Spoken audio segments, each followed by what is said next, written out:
کا نستعین. جس طرح زرتاج نے بتایا یہاں پہ 4 کیسز تھے اور آج ایک کیس میں تو اویلیبل اور 2 کیسز میں نان اویلیبل وارنٹ ایشو ہوئے ہوئے تھے, میرے بھی ان کے بھی. خالد صاحب نے جو ہے وہ ابھی ہمارے کیس پلیٹ کیے ہیں. سو کل میری راولپنڈی کے جو آرے بازار کا کیس ہے, جو GHQ کا کیس بنا کے الگ سے چلایا جا رہا ہے ٹرائل, اس میں خان صاحب کا ٹرائل کیا جا رہا ہے, اس میں پارٹی کے تمام لیڈرشپ کو ٹرائل الگ سے کیا جا رہا ہے اور بڑا سپیڈی ٹرائل ہے. کل وہ صبح ATC میں لگا ہوا ہے. سو جس طرح زرتاج بتا کے گئی ہیں, ہمیں صرف اور صرف ATC میں کلبھوشن یادو کو پاکستان میں پروٹوکول دیا جاتا ہے اور پاکستان تحریک انصاف کی خواتین ہو یا لیڈران ہو, ان کو دہشت گرد بنا کے دہشت گردی کی عدالتوں میں بلایا جاتا ہے. لیکن ہم خوش ہیں, ہمیں کوئی مسئلہ نہیں ہے. ہم عوام کو دکھانا چاہتے ہیں کہ یہاں پر کس طرح سیاست کے نام پہ سیاسی بغض کا, نعت کا اور ایک کیا کہتے ہیں شدید قسم کی, جس کو کہتے ہیں نا وکٹمائزیشن کی جا رہی ہے. یہی حالات آپ کو اڈیالہ میں قیدی نمبر 804 عمران خان کے نظر آتے ہیں. صرف ایک ٹرائل ہے.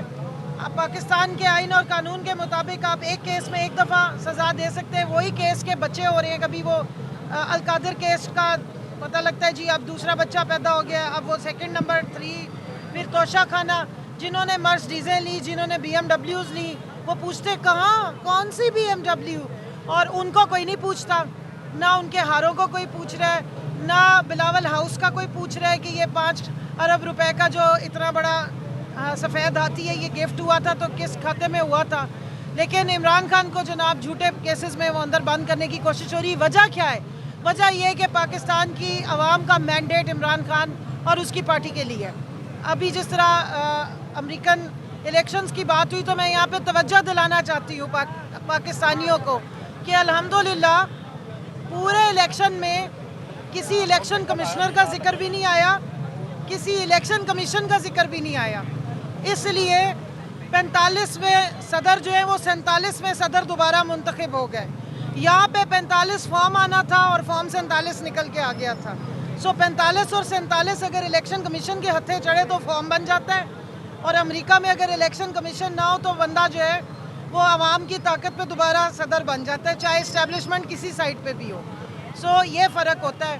تو ہم اللہ سے دعا کر سکتے ہیں کہ یا اللہ ہمیں بھی ایسے وبالوں سے ہماری بھی جان چھڑوا جو نوٹیفیکیشن روک کے بیٹھ جاتے ہیں اور ROs کے نام پہ پورا الیکشن ریگ کروا دیتے ہیں. میڈم ایک چیز بتائیے گا کہ ایک تو یہ بتا دیں کہ 27ویں ترمیم کی بھی اب بات ہو رہی ہے دوبارہ سے, اور دوسرا یہ بتا دیں کہ پہلے مولانا فضل الرحمان جو ہے وہ PTI کے ساتھ خاصے چلتے رہے, اور بعد میں وہ 26ویں ترمیم جب ہونی تھی تو اس میں انہوں نے جا کے ووٹ بھی کیا اور سارا معاملہ کیا. اب PTI اور JUI فے کے جو معاملات ہیں وہ آگے کس طرح آپ چلتے ہوئے دیکھ رہی ہیں, اور 27ویں ترمیم کے حوالے سے بتائیے گا. دیکھیے 26ویں ترمیم میں جو بیک ڈور سے انہوں نے, کیونکہ مینڈیٹ نہیں ہے نا, جب کٹ پتلیاں مسلط کی جاتی ہیں اسمبلی میں بغیر مینڈیٹ کے آتے ہیں تو ان کو اب ایک ہی ٹینشن ہے.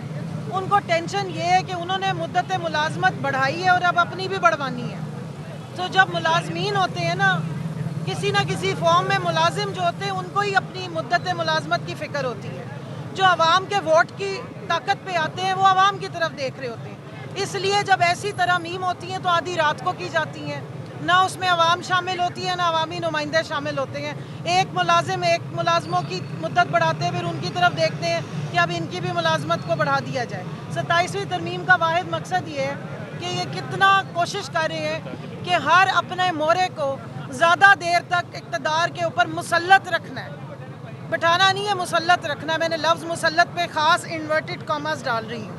تو وہ اس کے لیے بیک ڈور ہی استعمال ہوگا, اور وہ اس قسم کی کوئی لیجسلیشن جب لیگل فریم ورک کے تحت آتی ہیں تو اس میں, کیونکہ میں یہاں بتانا چاہتی ہوں کہ پاکستان کا ریٹن آئین ہے تو اس لیے آئین سپریم ہے, اسمبلیاں پارلیمنٹ اس کے نیچے اور تمام ادارے اس سے نیچے آتے ہیں.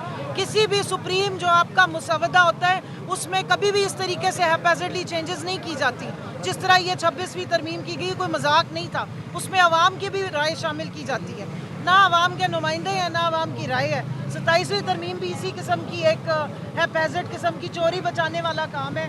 26ویں ترمیم میں کیونکہ اتنی جلد بازی کی گئی کہ بہت سارے لکوناز چھوڑے گئے, اب ان کو پورا کرنے کے لیے 27ویں, اور دوسرا ان کا دل ہے کہ ملٹری کورٹس کو لیجیٹمائز کر دیں. دوسرا ان کا دل ہے کہ اس اسمبلی کی, اس ناجائز اسمبلی کی مدت بھی بڑھا دی جائے تاکہ یہ بھی بیٹھے رہیں.